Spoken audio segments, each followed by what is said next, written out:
Do you need a PRO? Well, before I say another word, let me answer that question for you.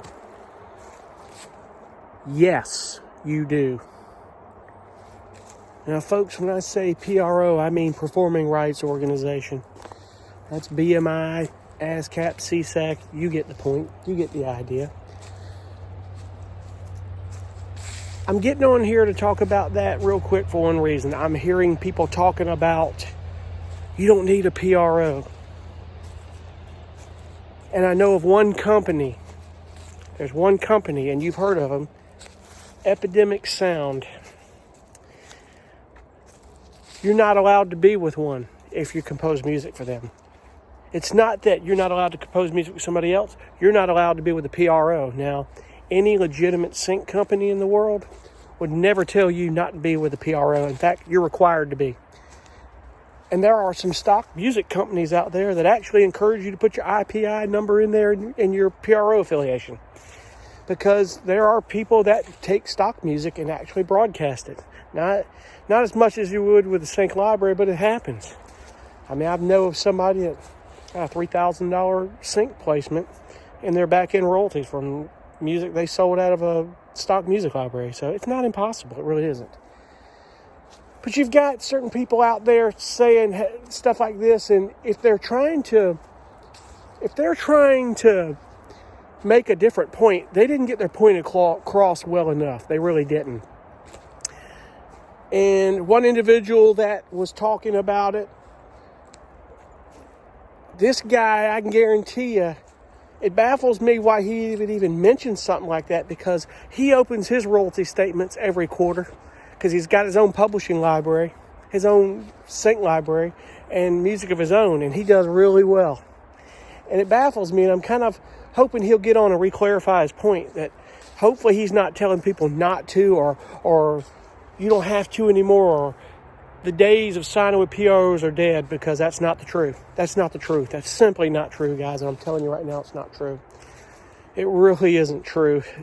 You just need to be careful of the information you get if you're starting out in this business.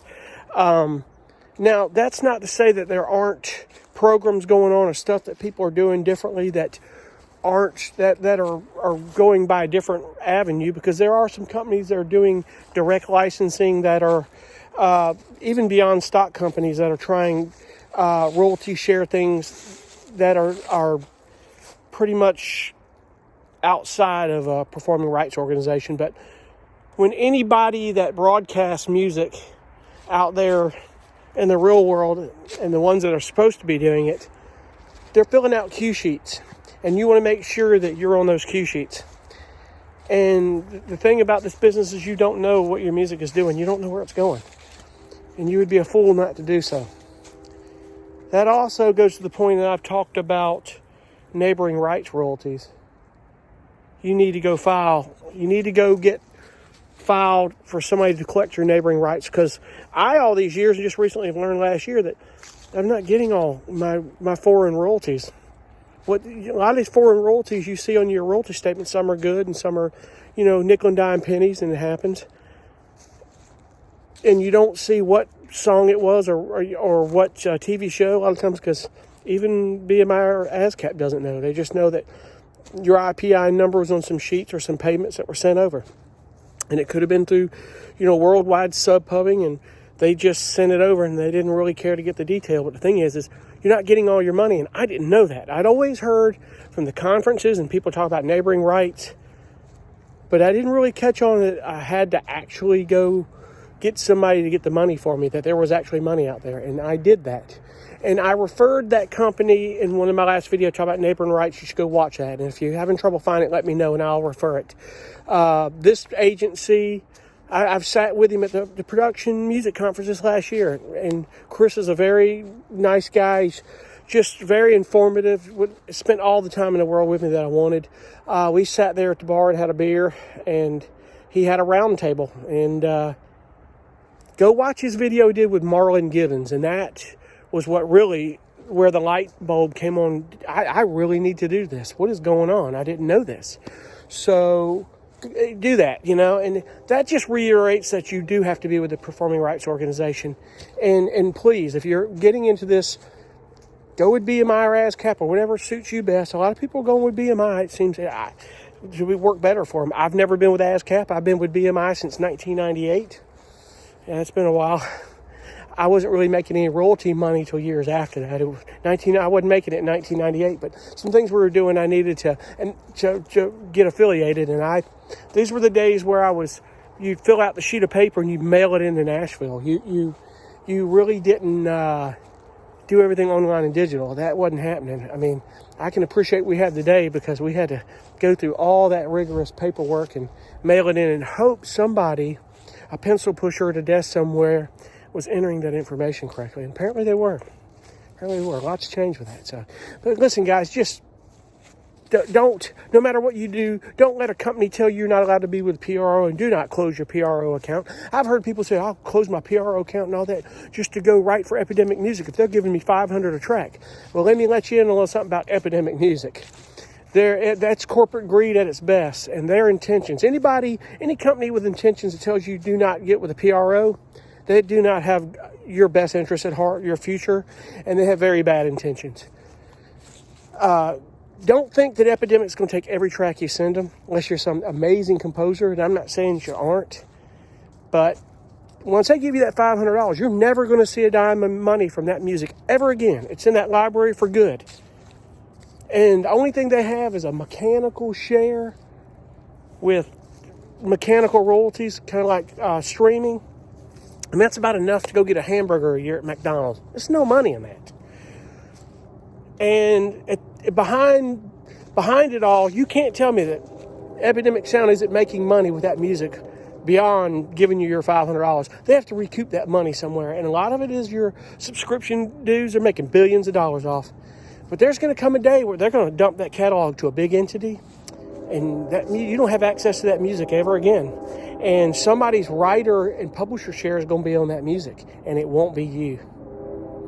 Because you didn't file it with the PRO. They basically are hijacking. You're signing away your rights to that stuff 100%. We're talking that $500 a track is a outright buyout, man. Now, chime in below. I don't want to get in an argument with anybody, but this is everything I've read and I've heard. If I'm wrong about a detail, so be it. But I'm not wrong about this. That's basically the case. And I know some people have been a little miffed about it, like, I was wrong. If that's what you want to do and it works for you, go for it. There's the old saying, there's a right and a wrong way of doing things, but there's not a right and wrong of how you want to go by working in music licensing. If you want to write just for stock music sites and you don't want to go for sync libraries, that's okay. There are people that make a killer living writing for stock music libraries. No lie, I'm telling you, they do. But and they also are affiliated with PROs. There are people that write for Epidemic Sound, and apparently they're not, because Epidemic Sound tells you you're not allowed to be with a PRO. So keep those things in mind, guys. I'm just kind of telling you to beware, unless that's something you want to do. And if you want to do something like Epidemic Sound and you don't care, go for it. It's not so bad that, if you got music in and they paid you $500 a track, and you seem to be one of those few people they would take every track, go for it. Because, hell, you do 100 tracks a year for those guys, $500 a track, you're doing pretty good. But just remember, you're never going to see another dime of that money again. Your future it's not good for your future. That's the beauty of, being with the PROs. Your music is always working for you from years to come. Checks should always be coming in. And it's a volume business, and you'll do it. So anyway, I wanted to jump on and talk about it real quick, but my most important point was this. Yes, you do need a performing rights organization, and do not let somebody tell you you do not. Please don't do that. Especially when you have people that have publishing libraries, and they open their royalty statements every quarter, and they're making damn good money. We're talking big money.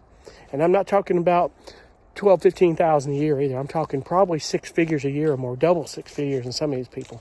So, as I said before, I'm not a conspiracy theorist, but sometimes I think some people are out there trying to discourage people from getting into music because they don't want the competition.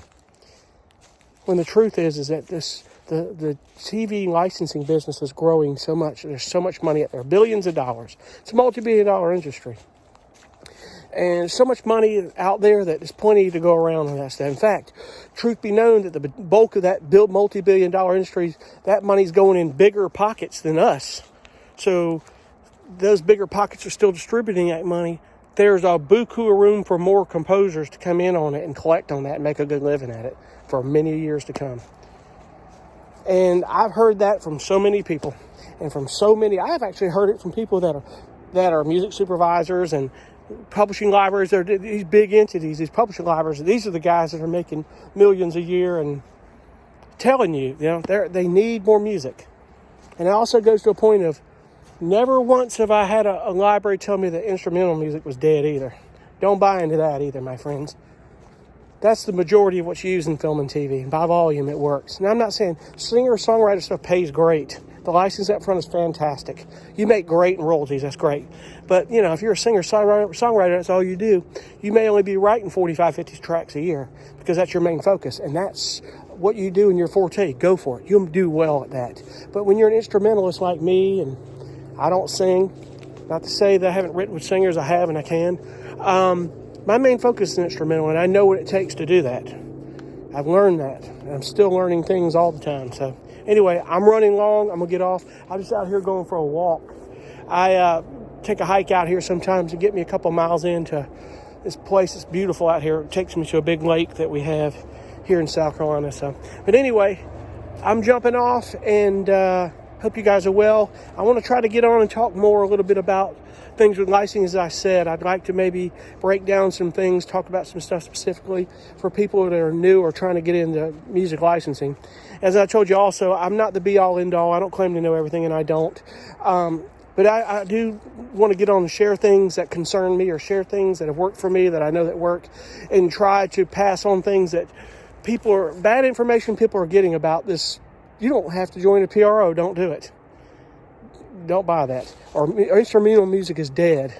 Don't buy into that either. Listen, I get that sometimes you get $1,500 a song up front, but there are instrumental tracks I've had too. But just remember that most of these deals that give you money up front for these exclusive deals, you're signing away any future sync money for that. In other words, you get $250 a track or $150 on an album, and 10, 12 tracks, yeah, that might be decent money, $700 or $800, but you're not going to see any more sync money from that. Most of these deals, you waive that for the future. And it's exclusive. You get 100% of your writers. That's a good thing. But let's say that instrumental track goes into be a theme of a TV show. You just lost all the licensing for that. In other words, you're talking about you get a theme instrumental track for a damn NBC sitcom. It could pay you $100,000, $200,000 a year. And you're splitting that with your publisher at $150,000 to $100,000 a year, 50-50 with your publisher. Chew on that one for a minute. I'm not saying it happens a lot, but it has happened. And don't tell me it doesn't happen, because I know it does. And the thing is that it's what you don't know in this business that you got to think about. I look at it as like, I'm going to waive that upfront fee. I don't want to be, I have a publisher I've written a few tracks for in the past year said, I got an exclusive deal. I'll give you $150 a track up front, $150 a track up front, and I'll be exclusive. But the problem is he's waiving any future sync fees. Now you're signing that away. Or you could be non-exclusive and get your 100%. And I just, those tracks signed it non-exclusive. But I kept them in his library exclusively. In other words, I treated it as if it were exclusive so I could get my sync fee. I don't write a lot of music for that guy anymore because his sync split from the front end is 60-40, which is ridiculous.